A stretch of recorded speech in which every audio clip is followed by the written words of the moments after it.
Yar, welcome to Game Exchange, ye bilge-rats. Today we be discussing the livelihood of privateers, buccaneers, and pirates for the open-coming game Assassin's Creed 4 Black Flag. Now, if ye squid-sucking naysaying ninnies, I'll have ye know that this here game is far better representation of men of fortune than those sissies Depp and Bloom ever had to offer.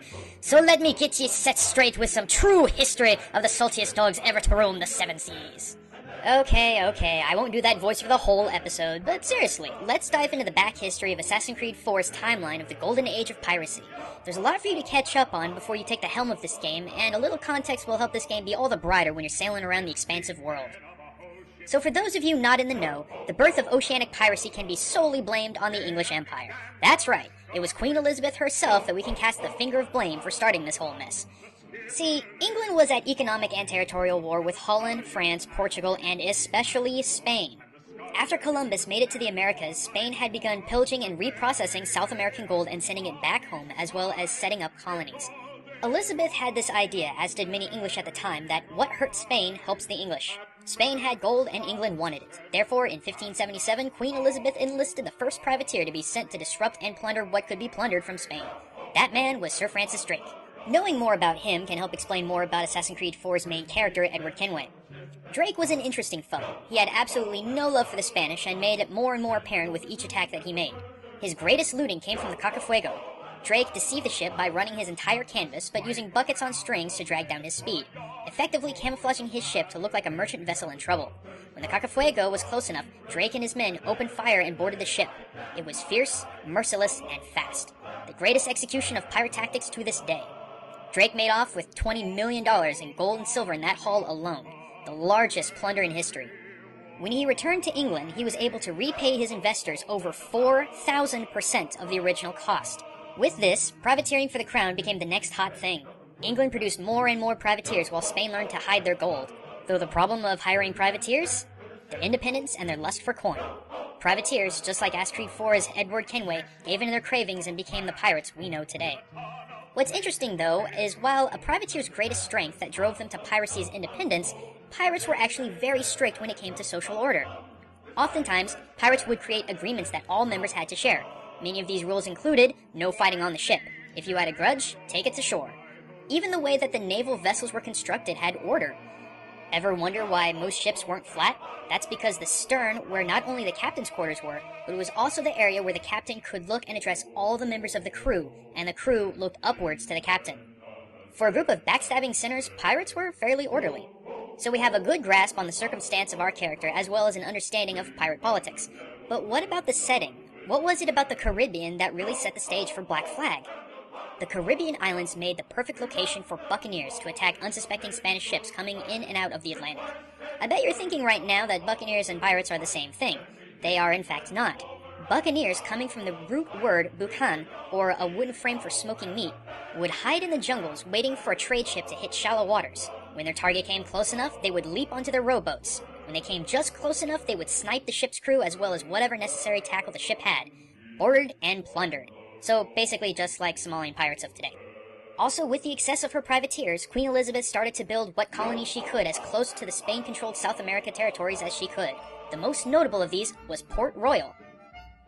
You freaking wish. Port Royal was actually the biggest hub of privateers and pirates in the Western world. By 1692, it was a cosmopolitan city for licensed terrorists under the guise of an English colony. It was also this town that helped birth one of the ballsiest pirates known to man, Captain Henry Morgan. Actually, yeah.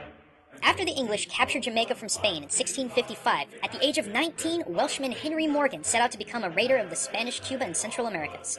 He was fairly successful, but nothing tops his attack on Panama City, one of Spain's most fortified holdings of gold. Instead of taking on both dangerous reefs and Panama City's defenses, Morgan and nearly 2,000 of his men overran the Atlantic side of the isthmus and Fort San Lorenzo. Then, following the Chargues River, blazing a trail through the jungle to attack the backside of Panama. Yeah, that wasn't a good idea. Between attacking natives, leeches, and starvation, the men were run ragged. How ragged? So ragged, in fact, that they ate their own shoes. No, I'm not even kidding. Morgan and his men literally took their gloves, boots, and belts, pounded them, boiled them, and ate them. And you thought you've had some tough jerky in your life. Try eating straight leather. You know, I can just see a Cooking Mama-style minigame where Kenway has to eat his boots after getting marooned. After all their hardship, though, they successfully looted about 3 million worth of gold and silver. However, the Spanish hid all the treasure that they could as they left, and they burned that which they couldn't. Ironically, when Morgan returned to England, peace with Spain was finally starting to come around, which left him without a job as a privateer. Instead, he was knighted and made the lieutenant governor of Port Royal, where he died of boredom. And yes, I'm serious. He was a terrible bureaucrat, constantly drinking, missing meetings, and it's speculated that the life of a politician just got the better of him at the end. 4 years after his death, the vile hole that was Port Royal was hit by a massive earthquake and fell into the sea. With the home base of the pirates gone, the world was open to them. Now, the trade routes of India, Africa, and Persia are the things that caught their attention for privateer and pirate alike. What made things even better is that England, Spain, and France were still territorially at each other's throats, so there was little time to deal with pirates. And now we come to the present-day Assassin's Creed 4 Black Flag. From 1690 on, no sea was safe, and piracy became a vastly sought-after profession. Not only was there little resistance, but there was also equal opportunity amongst pirate ships. The worth of a pirate was not determined by your race or your gender. In fact, some of the most notorious pirate officers were escaped slaves.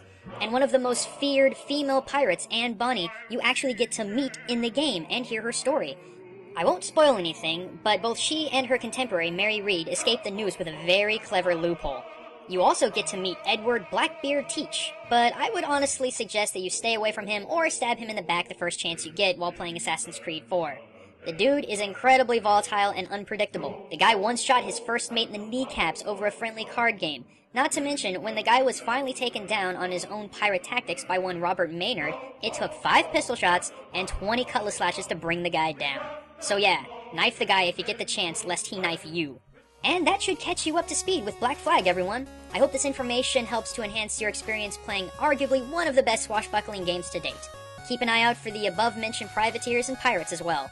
From what I've seen, Black Flag does a good job historically representing them. So, if you're interested in more information about pirates and so on, much of my information came from the BBC documentary, The Golden Age of Piracy, Terror at Sea. Give it a gander if you're interested. Yard, we've got Fumon off the starboard bow. Let's blow him up! Alright, lass and lad. First mate Gecko, take the helm.